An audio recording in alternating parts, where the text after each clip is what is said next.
Hello, my name is Monica Maribel, and this week's assignment was to talk about healthcare insurance programs. Two healthcare insurance programs that I chose to talk about is the Affordable Care Act and the diagnostic related groupings. The Affordable Care Act, which is also known as Obamacare, was signed into law on March 24, 2010 by President Obama. The Affordable Care Act was signed into law to ensure that millions of Americans were granted health coverage. The Affordable Care Act was also put into place to improve access to health care by coverage expansion and insurance market reforms. It also reduced costs of services by using payment reforms, and it improved the overall quality of how healthcare is delivered, which was done so by putting in delivery system reforms. Since 2010, the Affordable Care Act has since improved the American healthcare system by providing healthcare coverage to more than 20 million Americans. The Affordable Care Act uses policies to ensure that healthcare insurance coverage reaches millions of uninsured Americans. As of 2021, the ACA has since increased Medicaid eligibility, provided other health insurance plans to those who do not qualify for Medicare and Medicaid, created and provided health insurance exchanges, granted a way for Americans to purchase or obtain health insurance, and prohibits any insurance companies from denying an individual health care coverage or charging more due to any pre-existing health conditions. The Affordable Care Act also allows any child under the age of 26 to stay on their parents' health insurance in order to receive health care services. Diagnostic-related groupings was developed by a team of researchers in the 1970s. They were then adopted by the U.S. Congress and used as a patient classification system. Hospitals used the DRGs as management practices that would allow them to understand the hospital's healthcare costs, slow the rate of increased healthcare costs, and better manage themselves more efficiently. DRGs are now being used in approximately 37 countries worldwide.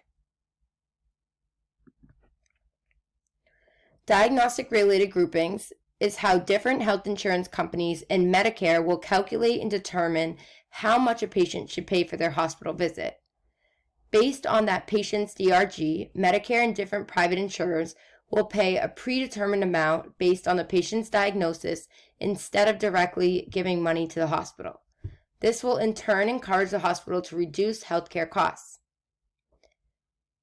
For example, if the hospital spends less on the healthcare service than the amount listed on a patient's diagnostic-related grouping, the hospital will then profit and make money.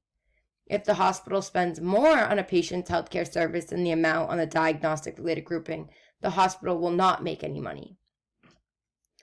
Before the diagnostic-related grouping was put into place, hospitals charged every service done to patients.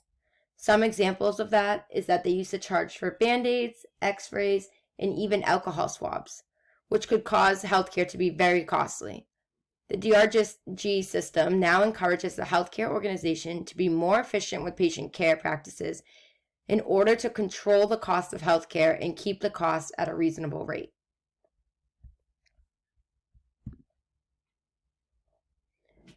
Health Maintenance Organization is known as an insurance provider that provides health insurance coverage to an individual for an annual or monthly fee and was established in 1973 by President Richard Nixon.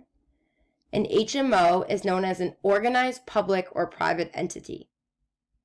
HMO consists of a team of medical providers that limit coverage for medical care given by doctors and other providers who are participants and have a contract with HMO.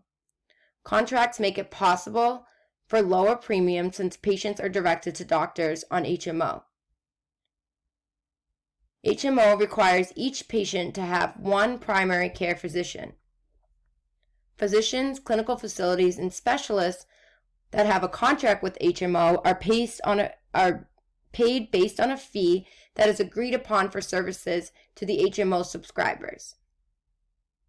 Because these physician, clinical facilities, and specialists have a contract with HMO, they are offered better premiums than other health insurances.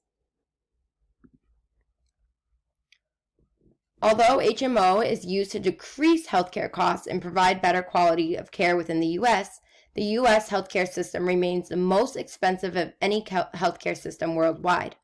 Approximately 18% of the U.S. gross domestic product is based on the healthcare system. The Health Maintenance Organization is the cheaper insurance option compared to another plan known as Preferred Provider Organization. However, anybody with HMO do not have as much flexibility and must cover out-of-network care unless it was an emergency.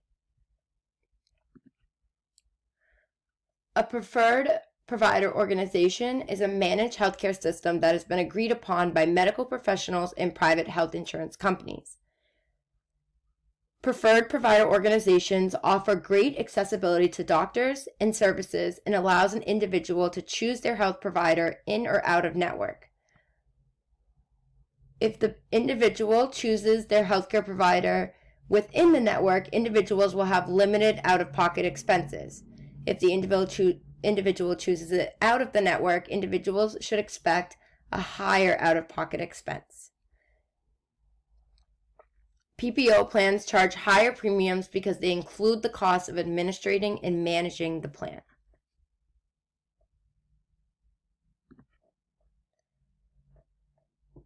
Private health insurance play an impact on the U.S. healthcare spending. In 2017, Americans spent $3.3 trillion on healthcare, 34% on hospitals, 28% on physician services, 13% on nursing care, and 11% on prescription drugs. 7% of the U.S. healthcare spending was sustained by private insurers. In 2019, the U.S. spending on health insurance increased by 4.6% and reached $3.8 trillion or $11,582 per individual. In 2019, the private health insurance increased by 3.7% to $1,195.1 billion. This means 11% of the total national health expenditure.